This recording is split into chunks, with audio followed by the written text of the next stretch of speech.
welcome back to my channel. And if you're new here, please hit the subscribe button and hit the bell so that you'll be notified every time I upload a new video. And if you'll please give me a thumbs up, I appreciate it. And welcome back to all of my subscribers. Y'all are my YouTube family, and I love you with all my heart. And I really enjoy reading all your comments. So thank you so much. Now today, this is part of my Real Life on Social Security series. And today we're going to cook a meal with food that I received from the food pantry. It is getting towards the end of the month, and I'm sure like a lot of y'all who are struggling just like me, trying to make ends meet on Social Security income only, that you know, it gets tough. So sometimes we have to go to the food pantry. And I was very fortunate this week. I got some really good food. So we're going to cook up something. So we're going to start out with this chicken that was gifted to me from the food pantry. It is a beautiful whole USDA chicken. I'm not sure if it came from the government or not. There's no you know, name on it. There's no Tyson or Purdue or any kind of name on it. So let's get this seasoned. So we're going to just, you know, season it up with salt and pepper real good. I've already washed it and cleaned the inside out and everything. And so it's ready to go in the oven. So let's get the inside seasoned up a little bit too.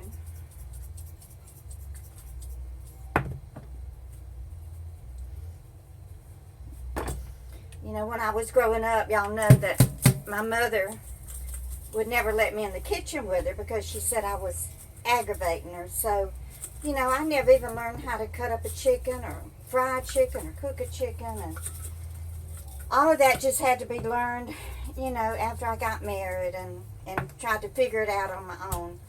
Luckily, when I married John, you know, he was 10 years older than me. So he had already had some experience with cooking and all that, so he was able to help me out a lot. But when I wash my chicken, I do clean out all of that goop that's in there in that back part of it, and I do cut the butt off of it. Now, when I worked for Dr. Steroid, I cut the butt off of it, and y'all, he got so mad at me because that was his favorite part of the chicken. Go figure, somebody that picks transvestites up off the internet is gonna like the butt of the chicken. So okay, so that's done. Let me wash my hands real good here. You gotta always wash your hands, and I will be cleaning the these items here that I touched with my hands that had touched the raw chicken. So I did, like I said, I did get the chicken from the food pantry. And I got this cauliflower. Now, this is what it looked like. You know, it does have some brown spots on it. But, you know, it smells good. It's fresh. So I'm just going to throw this away. And then, you know, it had all of these beautiful pieces. So that's what I'm going to cook. I have eggplant here. Now, this came out of Jill's garden. And I have some okra here that, only 2 little pods, but that came out of Jill's garden. And these jalapeno peppers, y'all saw me picking these. These came out of Jill's garden also. Now, all of this cabbage was from the food pantry. It does have some little brown spots on it, but, you know, even if you buy it from the grocery store, it's not going to be perfect. But when I went to the food pantry, it was, let's see. I guess it was Monday morning. They hand out food. What it is, Monmouth County has a huge food bank. It's a big building out on the highway, and it's built in the shape of a barn. And so for the whole county, that's where all of the food is distributed to. And then what they do, they have trucks that deliver the food bank items to the local churches. And the local churches are actually the people who the Christians there. They're the ones that actually come and volunteer and hand out the food to us. And when I went Monday morning, the name of the food bank here is Fulfill, Fulfill. And when I went Monday morning, the line waiting for the food was very long, and it was because the truck from Fulfill had just driven up, and they were unloading the food, and people were complaining about having to wait in line, and why wasn't the truck there earlier? Why didn't they get all the food unloaded before the people got there at 11 o'clock? Well, it didn't bother me.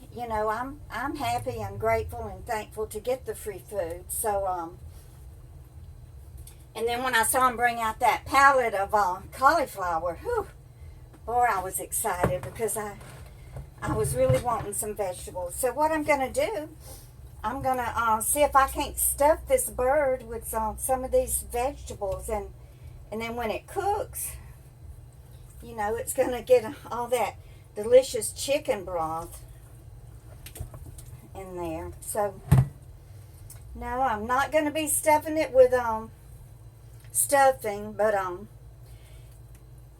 in Mississippi and in the South, we don't call stuffing. It's called dressing.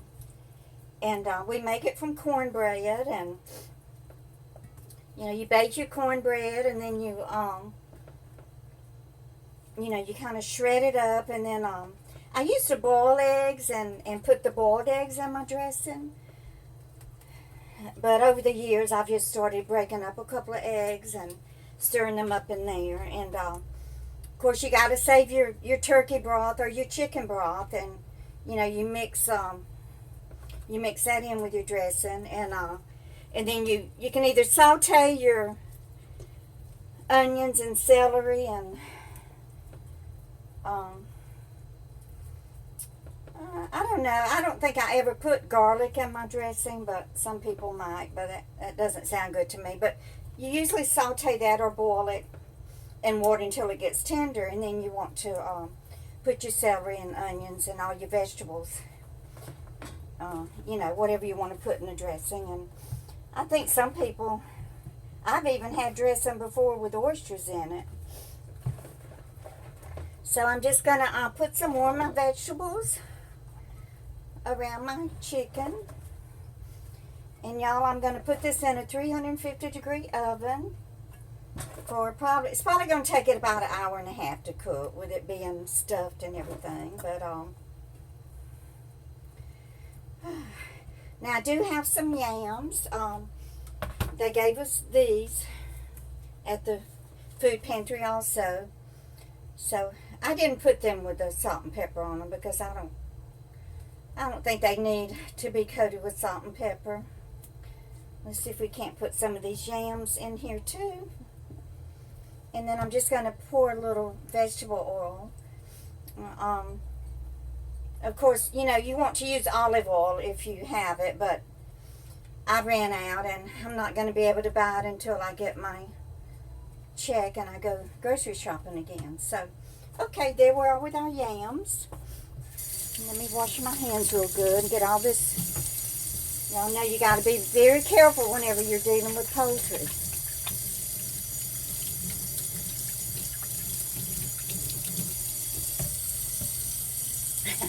I just want to make sure it was still recording. Sorry it's taken so long. I don't do editing, but that's the way I do my videos, and I reckon it's okay with y'all. So let's just pour a little bit of oil over this, and we're going to cook it. But anyway, like I was telling y'all on my hair cutting video that, I really want y'all to be aware that before you know it, old age is going to creep up on you. And I reckon I should put a little bit of water in here. old age is going to creep up on you, and before you know it, you're not going to have enough money saved for retirement. And I don't want y'all to have to be standing in line at the food pantry waiting for a food donation. I want y'all to have a better life, than us who didn't save and plan for our retirement. I'm not saying I have a bad life. I don't have a bad life by any means. I have a wonderful life, and I love my life. But, I would love it even more if I didn't have to struggle so much and pinch pennies. So, if you can, I know Jill invests her money with Fidelity. She does have stock, and she does, let her stock, whenever she gets paid the dividend, she does let it go back into either buying more stock, or she has it set up also where the profit that she makes off of her dividends, that it does go into her 401k. So I don't know if y'all have a 401k plan with your employer or an IRA or whatever it is that you have. Just put as much money as the government will allow you to put into it.